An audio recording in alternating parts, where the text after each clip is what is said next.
tip this a little bit.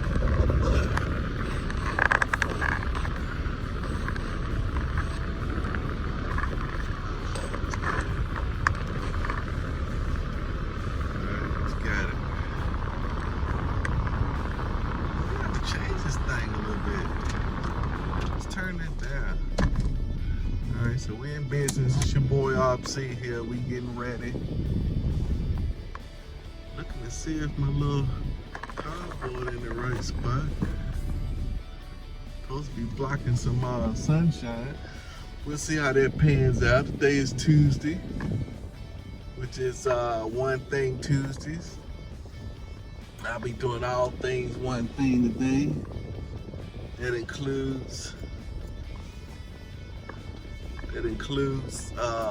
listen to this One Thing podcast, see what the new cats got on there. Oh, I haven't been taking care of my begonias really didn't take off this year like they was supposed to. I should have put some new pot mix in there or something. They didn't take off like I wanted to. I may have to plant some more.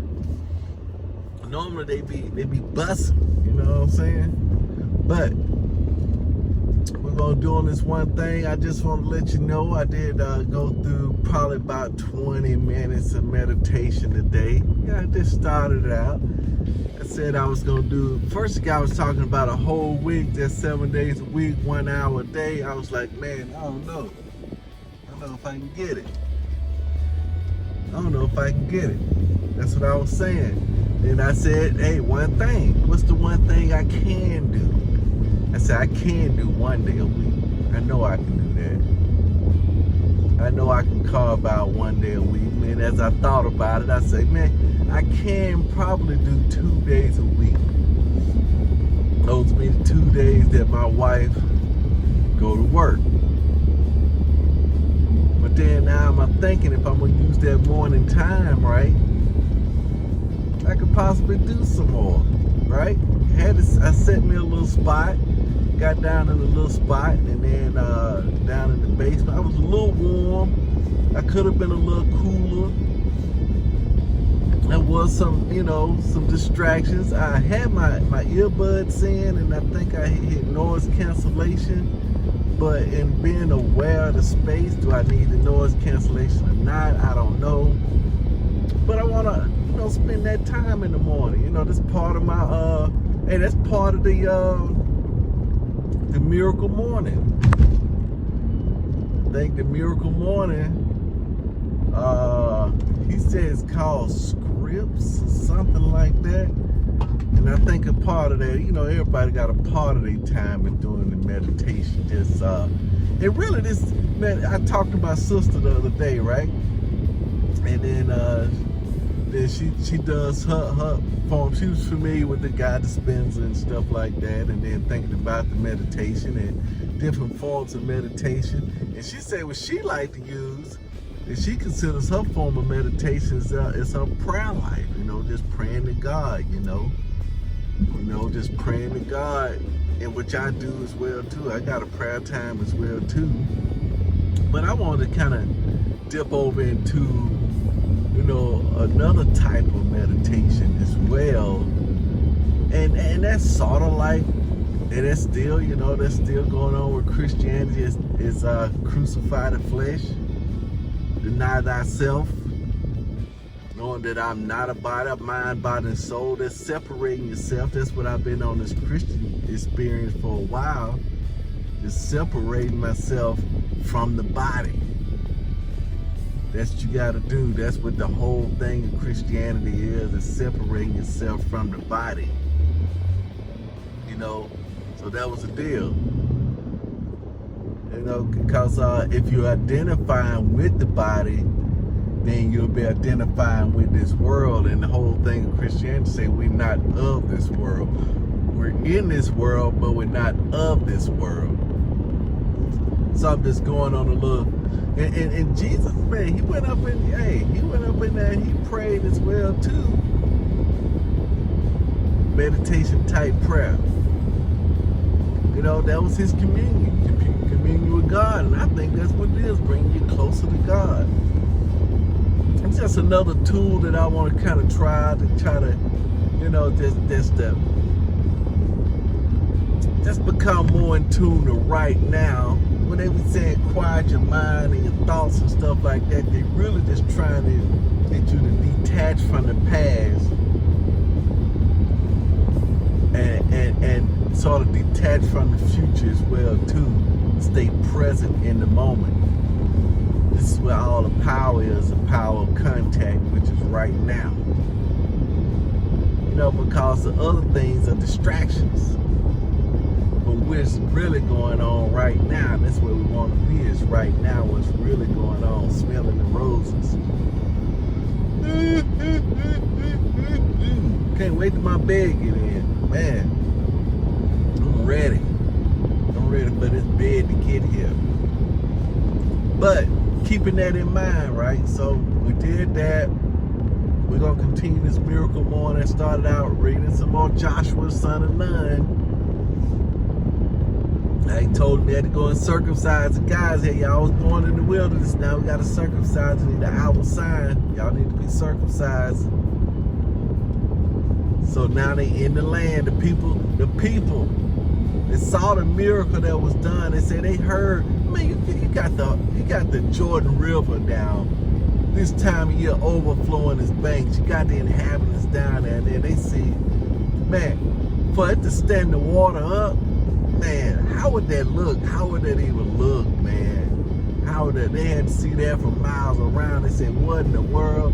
Or when he stood that water up, man, and they went over on dry ground, he could have flooded the whole valley out. He might have flooded it. They said, man, where does water coming from? Yeah, like a tsunami. You can stand up, people downstream say, man, look, man, where the water at? Who turned the water on? Some Israelites. They say, man, when they heard that, man, they say their hearts melted. Their hearts melted. They had no more strength in them. They say, oh man, these folks right here coming. No more strength. They coming. Yeah, that's what he said. And their hearts melted. You know what I'm saying? They was definitely upset, scared. Man, you like, man, shoot, man, what in the world? Man, straight scared. What in the world? So that's what he was doing, man. So I read that. You know, because sometimes, you know, when you come on the scene, man, a lot of times, folks, when you're the new guy on the block, they gonna be scared of you. Then they gonna band together.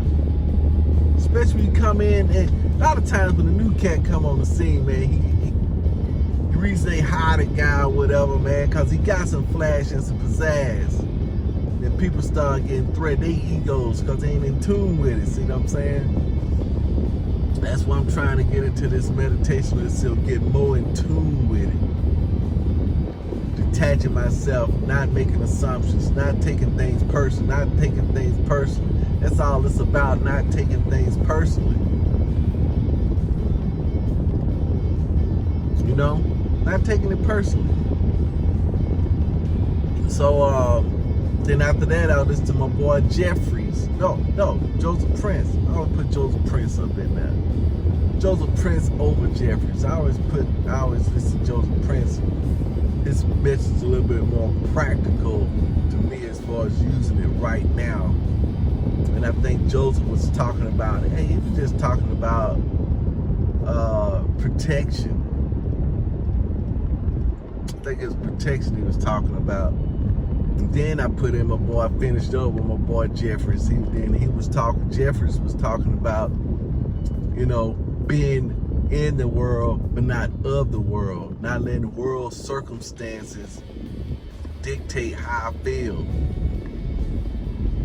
He said something in there. He said, man, you know what? The world gonna have to change. You know, no doubt the world gonna change. But he was talking about the American government will cease to exist, but we want to prolong, we want to delay that from happening. We want to delay the coming of the Christ from happening not because we want to live longer, which we do, right? Which we do. But he said our motive should be so we can preach the gospel to more folks. That's what he said. That's what not to get more cash in the bank, to get more clothes, and get more stuff, and because all that stuff gonna go away anyway. I say you need to get over to the mission, back to the mission, and the motive is to preach the gospel to more folks. I thought that he said because you can't do it with government. He said back in the day, he said that the biggest attack against the church was the Roman Empire. And back then they didn't try to overthrow the Roman Empire. He said they ain't trying to go and overthrow the Roman Empire. He said because it can't be done through politics. The things we trying to do can't be done through politics. It ain't gonna happen through an elected official. It ain't gonna happen. But that's the name of the game. That's what he was saying. Then he went on to say that a lot of time this darkness can be utilized to shine even brighter. He said his daughter was looking for a ring or something like that, and before the guy brought the ring out, he laid this black felt cloth down. Then he placed the ring right in the center of it. So it made the contrast. That's what he's talking about. He's talking about the contrast between darkness and light. Now here's the beauty. Here's the beauty. The deeper the darkness, the brighter the light, no matter how small it is. See what I'm saying?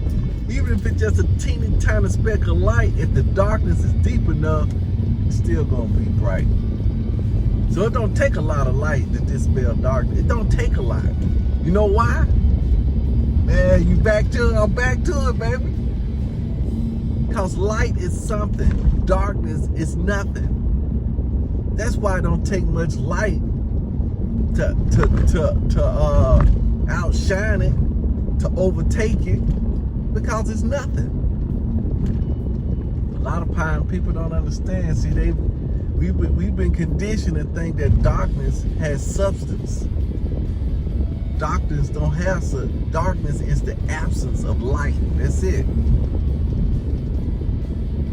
It's the absence of light. So when light come on the scene, darkness got to skedaddle. It's got to skedaddle. It's got to skedaddle, man. Because it's nothing. So that's the beauty of it. All you need is a little bit of light, a little glimmer. You ask a lot of folks, man, they be like, man, all I need is I just said that one little ray of hope right there. That's all I had. One little ray of hope, that's what I had. So that's what I went for. I went for that one little ray of hope. And that's all it takes. Man, you ever been in a dark room? Like going to sleep, trying to go to sleep in the daytime. You put all this foil on your windows, put all these blackout curtains and all this stuff, and everything pretty much. These birds doing flying around my car. Oh, everything pretty much dark, right? Except that one crack. It's just a one little crack, and the whole room lit up. This one crack now. And you would think that I got everything blocked off, covered up. I got 99% of this thing covered up. That 1%, that one ray of light coming in, light the whole room back up. It was this thing, we was looking at the total eclipse. I don't know if I told y'all my total eclipse story, but we was looking at the total eclipse. Then that total eclipse, the way it was kind of set up was, it was like, it was a partial eclipse. It wasn't total, it was partial. This one was partial. It's a partial eclipse. And it was like 90% of the sun was covered up. But shoot, it was still daytime. 90% covered up, ain't nothing but 10% left. Lord gave me an epiphany right there. He said, man, you see what I do with 10%? You see, I can light the whole world with 10%. And I'm asking you to give me the time, 10%. You keep the 90. He said, I'm showing you I can light the whole world with 10%. I can light the whole world with 10%.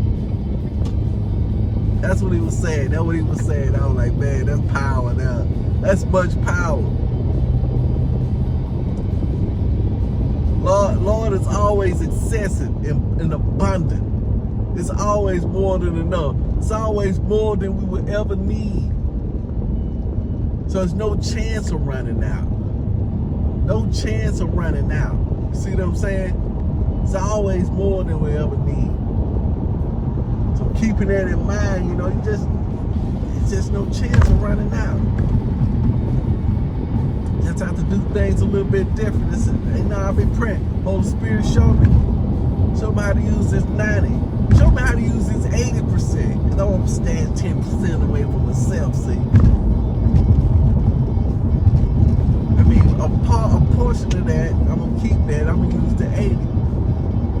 Say, pay 10% time, 10% to yourself, and then live on the 80. You want to try to live on, put another 10% in investments, and live on the 70. That's what you want to be. That's where it's at right now. Yeah. So I'm finna go today, man. I'm finna see what I can get done. I'm finna knock out 20% of my work for this week. I'm finna knock it out 20%. Gotta be knocked out today because I already missed Monday. I gotta be on it today. Knock this first 20% out of my one thing off my 411. I gotta knock it out. Dive on top of it. I'm supposed to send that out Saturday, but I did late Saturday. Gotta find my mouse too. Alright, I'm gonna go ahead and listen to this One Thing podcast. See what they talking about today. Go out and help as many people as we can. Go for the no, run into the battle, run into the problem. With the assurance that God got my back. In Christ, I can run to the problem. Peace out. Do it to it.